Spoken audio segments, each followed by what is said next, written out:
Welcome to the Workamper Show, brought to you by Workamper.com. This podcast helps you discover how to finance your RV travel dreams. Each one of our episodes will introduce you to people who are already living the RV lifestyle or to work camping opportunities all around the U.S. You'll also learn how to hit the road the right way and make the most of every opportunity. Now let's turn over today's show to your host, Greg Gerber. If you've ever dreamed about spending a summer in the north woods of Minnesota, surrounded by towering pines, crystal clear lakes with some incredible fishing, today's episode is for you. Today's episode is sponsored by Workamper News. Much more than just a job listing website, when you put the tools of this professional service into action, you'll find out just how easy it can be to turn your work camping dreams into reality. A Workamper membership opens the door to a one-stop shop for all things work camping. Being the original resource for work camping, you'll find the largest number of job listings, be able to connect with the community of work campers, and view resources compiled by experts who've been enjoying the RV lifestyle for many years. If you're serious about leading a successful and enjoyable work camping lifestyle, then membership is for you. Join today at www.workamper.com. Embark on new adventures today with the support of Workamper News behind you. Today I'm visiting with Ross and Lara Coyer, who are the owners of Cabin Pines Resort on Lake Pelican Lake, located just 60 miles from the Canadian border. This is a multi-generational family-run resort with roots dating back to 1906. Today it has grown into a beautiful destination featuring cabins, yurts, campsites, and even a newly acquired neighboring property, Grey Wolf Lodge. Ross and Lara share what makes their resort so special, from world-class fishing and abundant wildlife to a strong sense of community they built with their guests and work campers. You'll hear how they've expanded their operation, why they rely so heavily on work campers to maintain their high standards, and how those team members have helped the company grow to acquire that second property.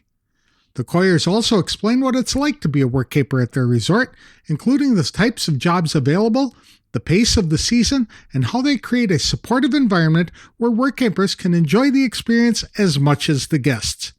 To tell us more about this exceptional opportunity, please welcome Ross and Lara Coyer, owners of Cabin Pines and Grey Wolf Lodge, to the show. Thanks for joining me today, Ross and Lara. I really appreciate your time. So tell us a little bit about Cabin Pines. I guess it's 100 years old? So the property was homesteaded in 1906 by my great-grandparents. And at the time, this was during the Homestead Act and post-logging era in northern Minnesota. And most of the property that was available was for farming because they had taken many of the forests down. Selective forestry wasn't much of a practice at the time. And so our early ancestors, they came from mostly Finland. My family is Finnish, and they brought their skill sets here and farmed the land and grew crops. There was actually a barn at one point here at Cabin Pines. And I think the very first guest stayed in the milk storage. Yeah, the milk house. Yeah. And then the second generation was my great-grandmother. She was the daughter of the first generation, married a man named Mike, who was a carpenter and a blacksmith. And they established Cabin Pines and the business in the late 20s, early 30s. And he was a log builder and built 4 log cabins on the property. And then they cobbled together several other cabins over the years too, and really had their big heyday in the 50s and the 60s. And it was becoming much more popular to vacation up here at that time. And they were building roads and having more services and amenities. And the lake just became incredibly well known for the fishing, which is world class. That's what I understand. In fact, your tagline is "Come for the lake, stay for the memories." Which lake are you on? There are only 10,000 in Arizona, in Minnesota. Yeah, it's Pelican Lake. And there are 7 Pelican Lakes in Minnesota. So we sometimes get confused with a couple other regions, but we like to say that we're the best Pelican Lake in the state. And in fact, it was named the 15th best lake to fish in all of Minnesota just recently. Wonderful. And you guys are North Minnesota. You're way up there, 60 miles from Canada? Correct. It's actually a little less than that as the crow flies. And we really were part of that Northwoods environment, tall pines, beautiful lakes, rivers, and wilderness, and pretty remote too. We're far enough out to have that experience, but close enough to the services in a bigger town with shops and things for supplies and the necessary equipment, and good roadways too. We can get in and out of northern Minnesota. In our region, we're in what they call the Arrowhead. And to the north and to the east of our location are two very well-known regions. One is Voyageurs National Park and the Boundary Waters Canoe Area Wilderness, which is world famous for canoe culture and exploration into some of the most pristine wilderness that you can ever access. And then if you go further east, which isn't too far, it's about a 2.5-hour trip to the North Shore of Lake Superior, which is gorgeous. We call that upstate Minnesota because it's beautiful. There's a highway that runs right along the coast of Lake Superior all the way to Grand Marais, where you can access the Isle Royale National Park. Okay, very good. Yeah, so for a lot of guests who've been coming for generations, even, there's still places they've not seen or been able to explore because there's just so much. When I was a teenager and a Boy Scout, we had the opportunity to go up to Boundary Waters, and I didn't do it, but the other members of my troop who did came back saying the mosquitoes were the size of swallows. Is that right? Yeah, it depends on the time of year. So we did the Boundary Waters together a couple of years ago, and we went during the wrong time, but we got a license for that day and we decided we're doing it. And they were okay at the site, but when you were at a portage site, yeah, you ran for your life. Yeah, preparation is key with head nets and bug spray and timing too. One of the things here is mosquitoes love my blood. I'm O positive, and I wanted to, when Ross was securing my hand in marriage, I wanted to be sure that he wasn't lying to me about the mosquitoes. And mosquitoes in my wedding vows, I thought it was a better and stronger way of saying I love you. Mosquitoes. But one of the things we do on the property is we actually fog, and we're very fortunate that we can create a sort of environment clear of them for our guests and ourselves. And the dragonfly army, when they come out, we love them. We save every dragonfly that we can from the lake. Because they eat the mosquitoes, right? We do, yeah. And the other big predator are the bats. And we've doubled down on the bat habitat around Cabinal Pines. Yeah. We've houses. But houses with bats. Man logo. Yeah, man logo on the front. We warn people, don't get under a false sense of security here. If you go to the Boundary Waters or you go elsewhere, you will get eaten alive. Yeah, Cabinal, we're able to create a very almost a sanctuary space with certain measures that we can take that really help. But when you get out into the woods, and the mosquito season is June for the most part. By the 4th of July, we like to say they're not as pesky, and usually you find a few in the evenings around the campfire, but they're much more manageable after their cycle is through, which usually is first part of the year, the wet season. Tell us a little bit about your property. How many campsites are there? Cabins? I guess you have yurts as well? Yes, we have 10 cabins, and then we have a little one called Moose Lodge, which we just added, and that is a 1-bedroom cute little cabin. And then we have 3 yurts that are in the back of our property, so in the open fields. And then we've got over 40 campsites. Predominantly they're seasonals, and that's where our work campers live. So I would say similar to state parks. Very beautiful campsites. And we're told very often it's one of the most beautiful, if not the most beautiful campground that many travelers have ever been to. And we've actually just expanded the campground in recent years and kept with the same standard for size and spacing and characteristics that people have really enjoyed over the years. It's not a parking lot for campers. Yeah. I'm originally from the UK, and so this was my first experience of American campsites. So when we have done a couple of road trips, we did one especially in Florida, going through down to Key West, and I was absolutely shocked by the car parks. I was like, is this what campsites are like? Yes, people's slide outs are bumping into each other, and you get the space, the privacy, and the beauty of really feeling like you're in the Northwoods too. And that's what we've been able to cultivate with the property that we have. We're very fortunate to have, and the longevity that the resort has had to be able to create those spaces over time, and with the experience from thousands of travelers over the years. And people can offer their own recommendations for how the campground can be better. And so and we're travelers, Lara and I ourselves too. And so we've picked up on a lot of good ideas over the years. And so our standard is very high. The property is beautiful. We also rent a wide variety of marine rentals for use on Pelican Lake. We have daily and weekly boat and pontoon rentals, a big, beautiful protected harbor and dock that you can fish right off the end of any time of the year. And it's arguably one of the best places to fish on the lake because of the natural shoreline and the location of the property on the lake creates a habitat, including the dock itself, which creates a habitat for a lot of fish species and wildlife. We have loons that we see every night, pelicans. It is Pelican Lake for a reason.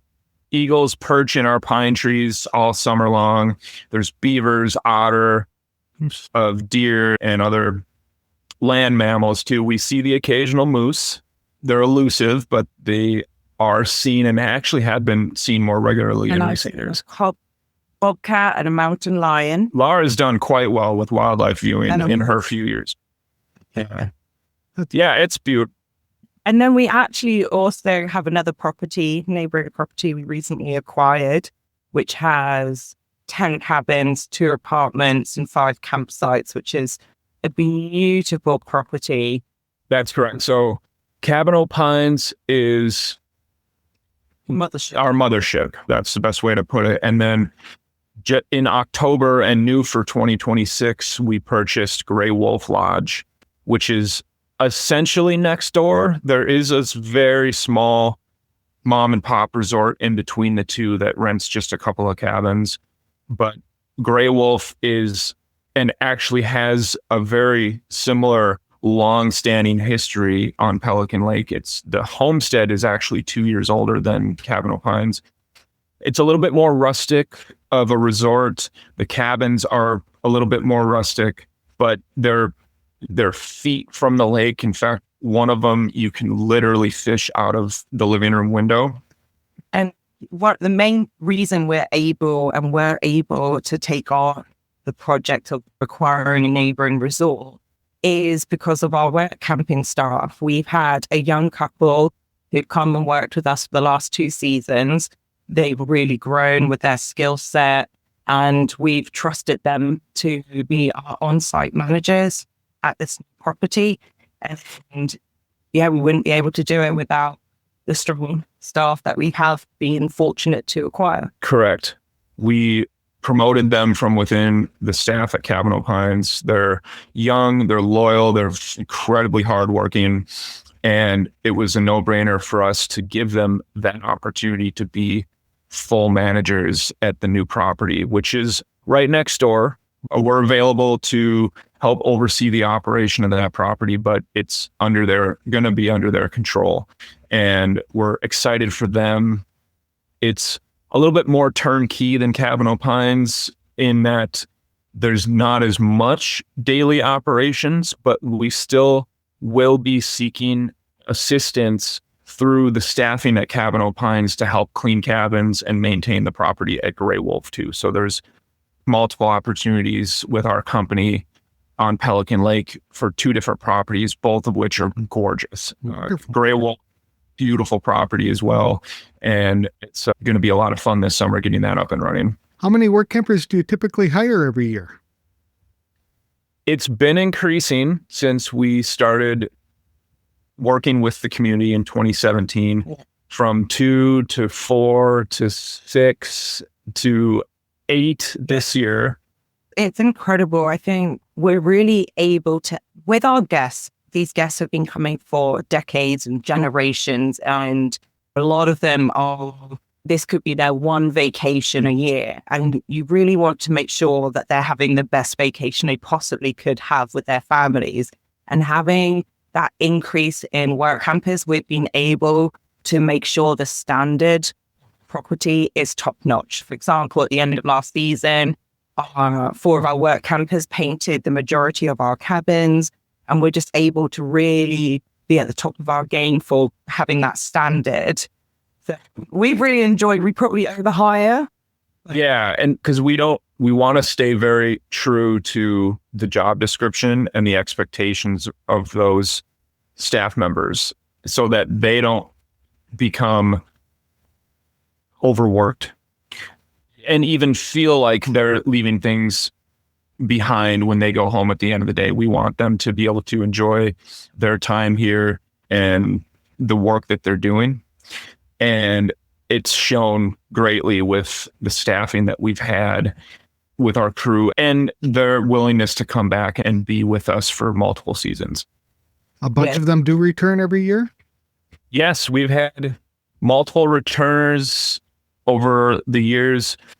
We understand 100% the community's expectations and desire to be able to travel and see different properties each season or have different experiences with other companies. And that's very common for us too. We've had one-time staff members who have gone to other locations, and we've kept in touch with them over the years and cheered them on for the travels that they get to do.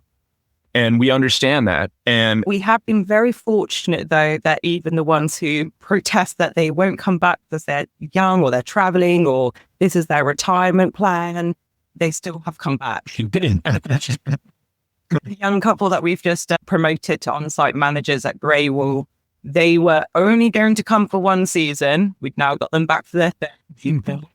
Another couple, they're coming back in 27, even though they made it abundantly clear their retirement plan was never, ever to go back to the same place twice. Yep.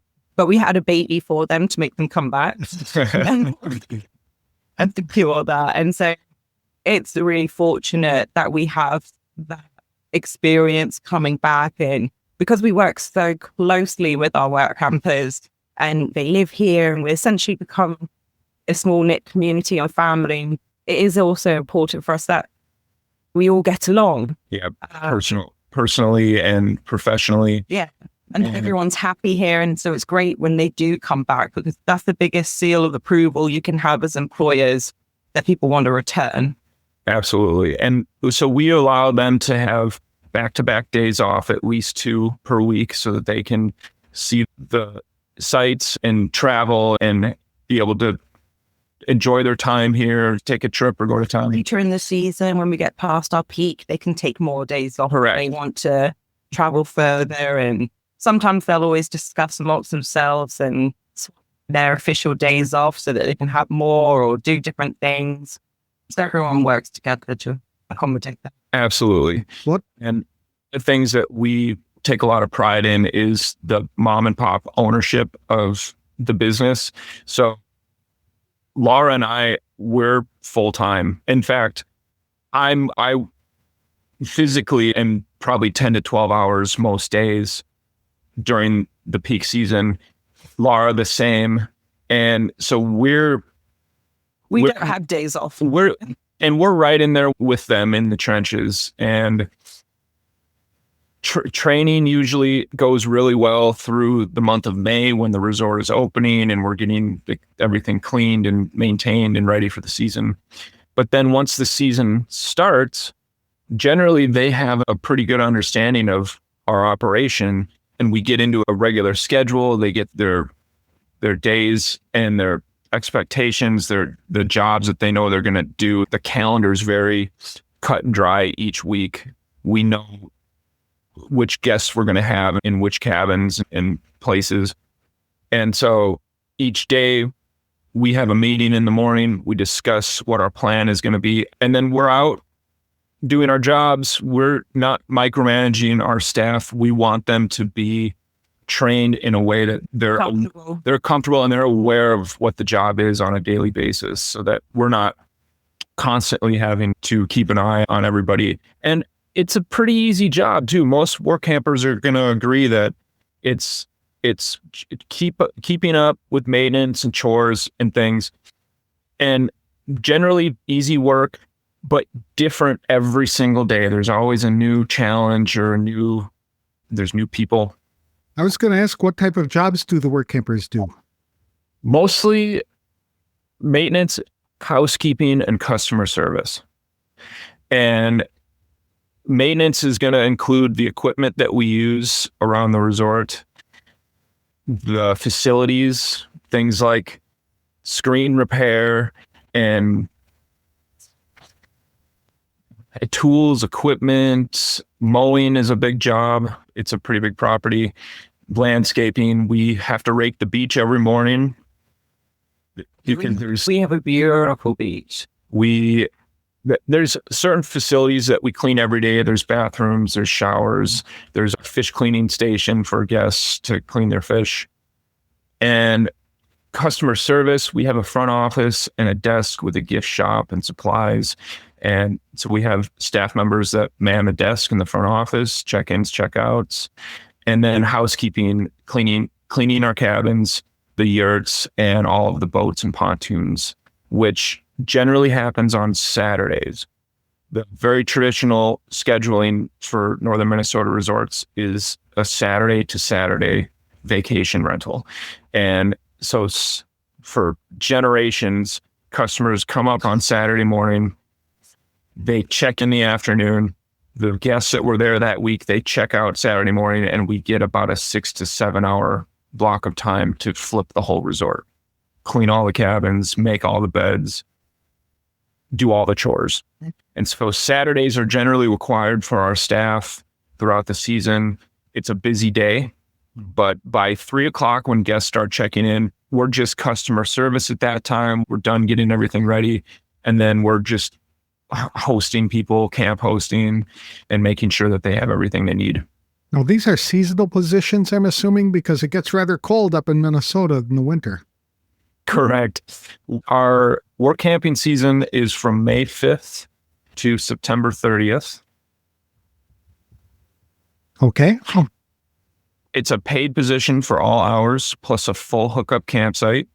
We have perks that include laundry, the use of the equipment and the facilities. And then generally there's a season end bonus if they stay with us until the end of September. That's nice. What does the pay start at? Pay starts at $16 an hour. That's very good. How many hours a week are the work campers expected to put in? Full-time, 30 to 35, and part-time, 20 to 25. Yeah. We always discuss it through and make sure that it's an arrangement that works for both sides. There are some people who need the income, they need the full hours, and then there's others who really just want to live somewhere beautiful, and it works out for us that the arrangements. We do a combination of part-time and full-time and work with each work camper. Correct. And on the front end of the season is when we're the busiest. We can sometimes stretch a little beyond that 35-hour week, which is up to our staff members and their willingness to put in extra time if they want or need to. And then later in the season, there's more flexibility with time. off because the resort does slow down in August. When the couples are being scheduled, are you expecting 30 to 35 hours per week from each of them or from both of them combined? Correct. Those numbers are for each. Would you consider hiring a family? We had an applicant this week who, We're very excited for. correct, and he's going to be full-time, the husband, the wife, And their daughter part-time. part-time for his wife and their daughter. Okay. And then we've had many singles over the years too. Single work campers are fantastic. And couples are great too. It's nice to have a mix. Yeah, and with couples, it's very rare they're not working the exact same shifts together. We schedule them for the same days, have the same days off. There's nothing worse than not being able to have the days off together. And it's been very rare when they might want to take on an extra shift because there's a project and one ends up working that Right. shift. And if they work That's a choice. and if they work best as a team, then we like to keep them that way. That makes sense. And some groups admit they don't work well as a team. So accommodate that too. I understand. Are there any special traits or qualifications that you're looking for in work campers? I think the biggest thing we feed off is energy. If someone's got a great can-do attitude, if they don't have necessarily the skill sets, one of the things I admire most about my husband is his ability to teach and his patience. So from my point of view, I would say one's attitude is the biggest thing I look for. Anyone can be taught anything.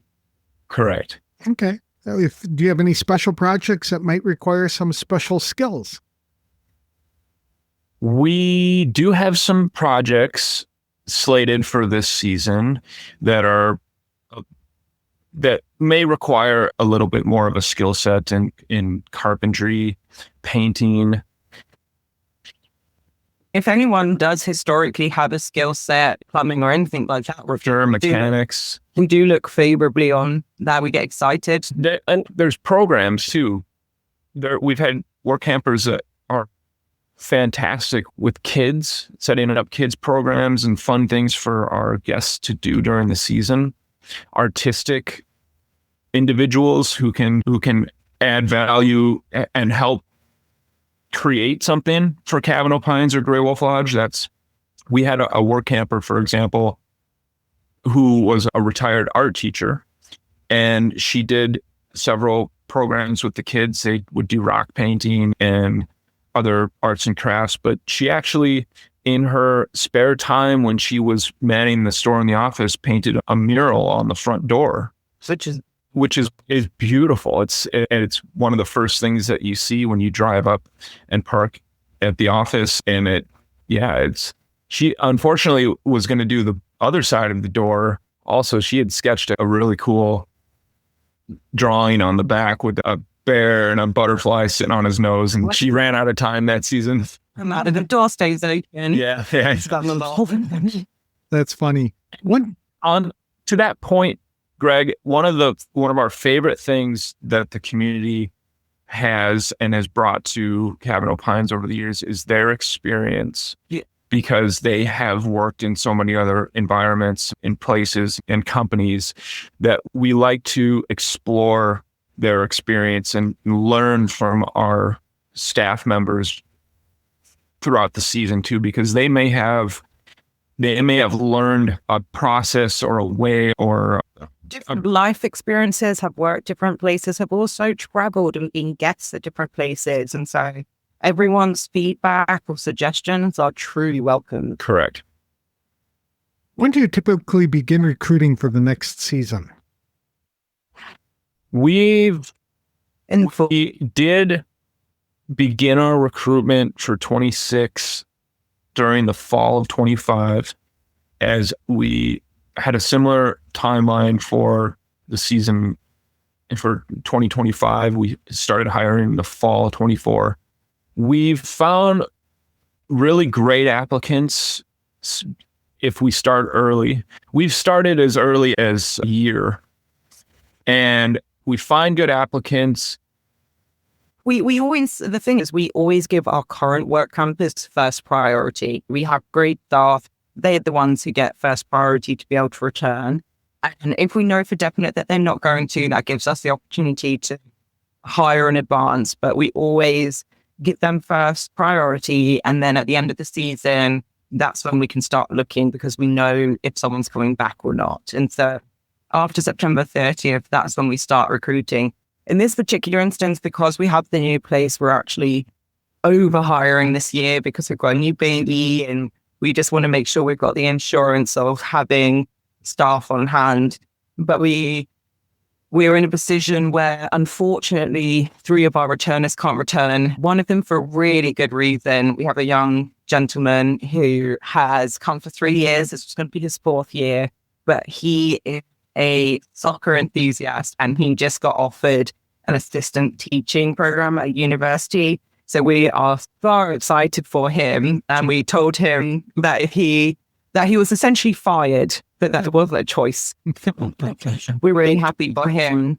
And we have another Workamper couple who, unfortunately, they need to stay down south for health reasons, but they're going to be coming back in 27. So those are the positions that we're hiring for the 26th season.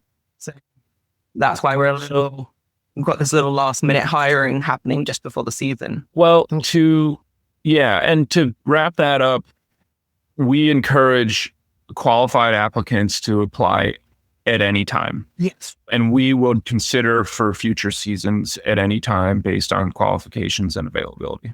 Okay. How many Workampers are you looking for this season? We have 3 to 4 positions still available between Cabin and Grey Wolf Lodge. What's involved in your hiring process? It typically is an interview, but it tends to be more of a casual conversation. We're available to answer any questions that anyone has. And we like to go very detailed in the role. We don't want anyone turning up and not being happy. We want everyone to be fully aware of what the role is. And hopefully when they come, our experiences, they're happier than what they were expecting, because it's so beautiful here. And then what we do have is we have employee handbooks and information for people to read through, make sure everything's official. We do a background check, and we do ask for 2 references.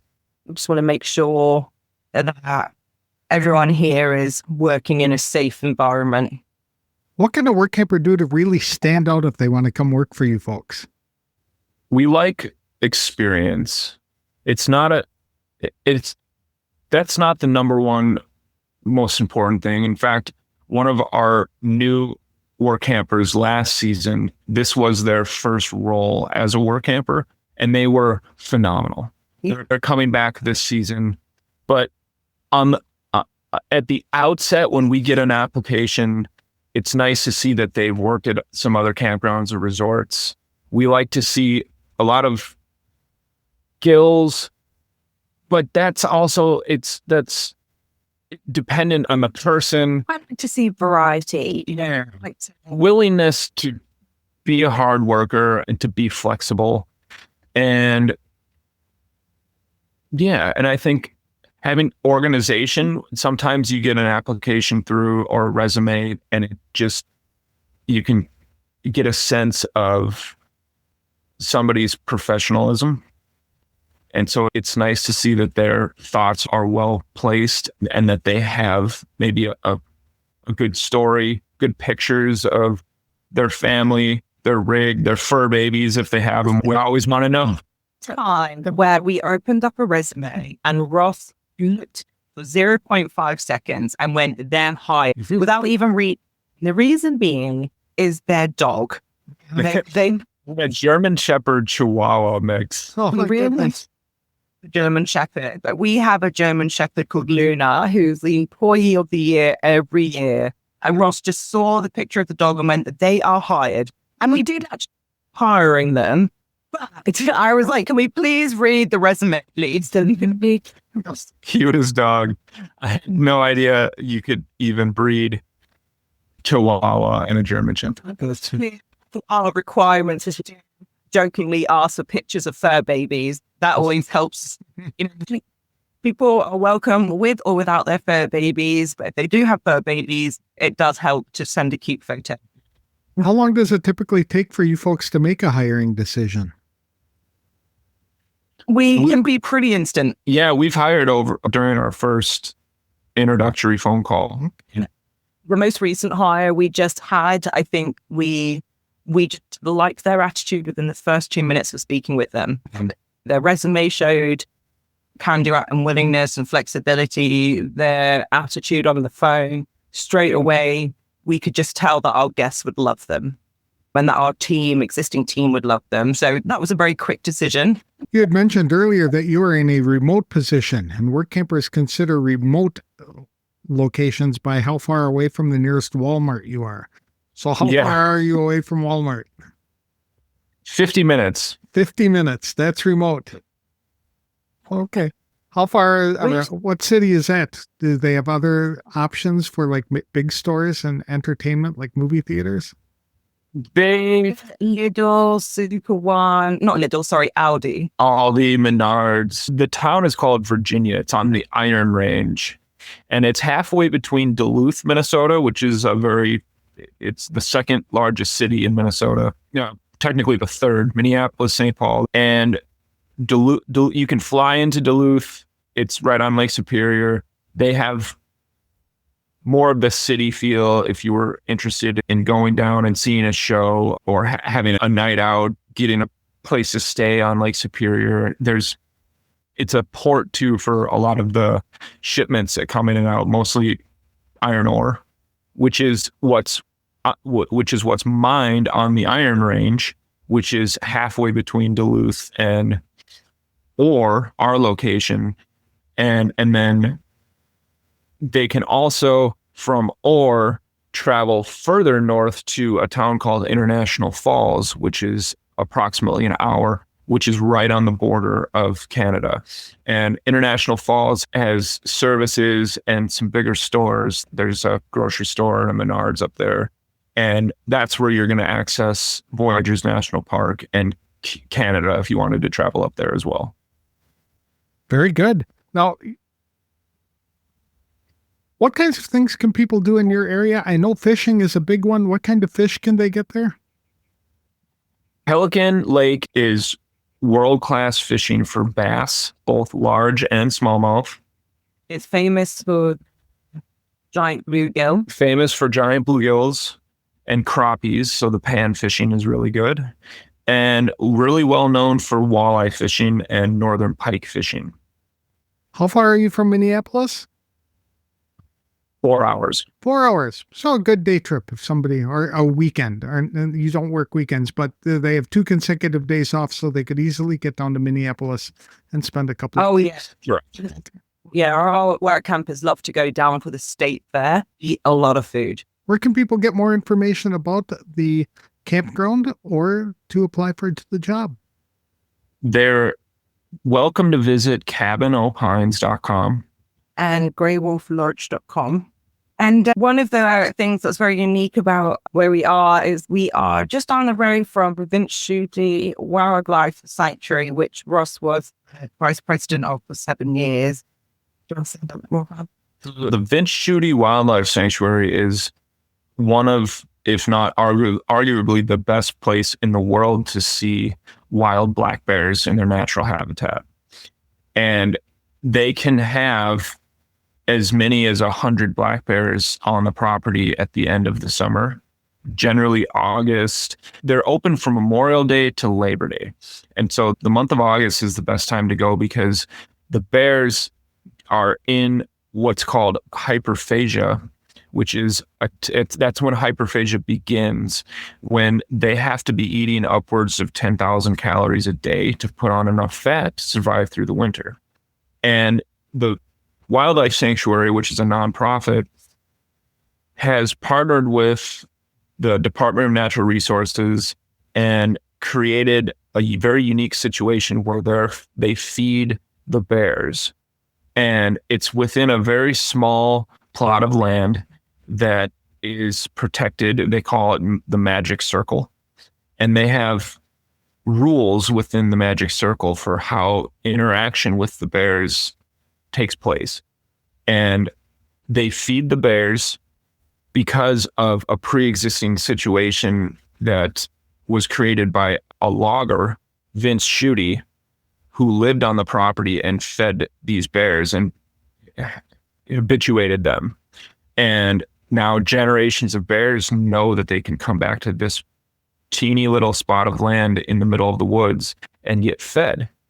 And for the purpose of education, which is their main mission, but also for guests and travelers and tourists to come see the bears in their natural habitat, they've continued this organization. And our guests, many of whom go back every year to see the bears, absolutely love seeing even the same bears every year. They eventually name every one of them. They get to know their different characteristics and features and things. It's really neat. And our Workampers are always invited to volunteer. Correct. At the Sanctuary too, which is just a really unique opportunity. It's less than 10 minutes from Cabin Pines and Grey Wolf. And when you go there and you see all of those bears, you realize how wild it is up here. And because of that organization, they've been able to prevent the bears from becoming nuisance bears in much of the community and the region, because they know where they can go for food. They don't have to scour around and get into trouble at the resorts and the campgrounds. And so we don't have to worry about bears at Cabin Pines. For one reason, the bear sanctuary, and then for number two, we keep it incredibly clean at Cabin Pines. A common word that's used to describe the campground is immaculate. Yeah, we have a scavenger hunt for the children, and one of the items on it is to find a piece of litter, which can be a struggle with. Yeah, sometimes they can't find it. To try and get the bin, and we say, "Did you actually find this out?" Are okay to have pets in your area? Because you had said that you welcome dogs and things like that, but also with bears and bobcats and lions. Yeah, you won't be seeing those on the property. Okay. So that's not a threat to pets? We've had bears in camp. It's been several years, but they're not a threat to folks' pets. Yeah. And we are pet friendly. We have 3 cabins that are pet friendly. Our yurts are pet friendly, and our campground is pet friendly. And one of our rules, though, is that all pets are on leashes. That is just to keep everyone safe, all animals protected. We do have a field at the top of our property where people can take their pets and be off leash. And be off leash. But yeah, ultimately, no animals should be a threat because no animal should be unattended. And Grey Wolf Lodge is pet friendly as well. Yeah. And we have a pet policy. It's good for business because so many people have pets that they like to travel with, especially family. They're part of the family, and especially at a place like this where they're outside and they can be out in the boats with them, and it's fun. We get it. Mm-hmm. It does add a layer of complexity to the job that we do because it can create more work for our housekeeping staff, and which is why we restrict the number of cabins that are pet friendly and charge for pets as well. Okay, very good. And people can apply by email or email vacation@cabinopines.com to Ross and Lara, or they can call us at 218-757-3122. Very good. Thank you for sharing this opportunity with me. It sounds like a wonderful place to spend the summer, and I encourage work campers to apply quickly for the jobs that are available yet this year. Thank you. Thank you, Greg. It's a pleasure. Absolutely.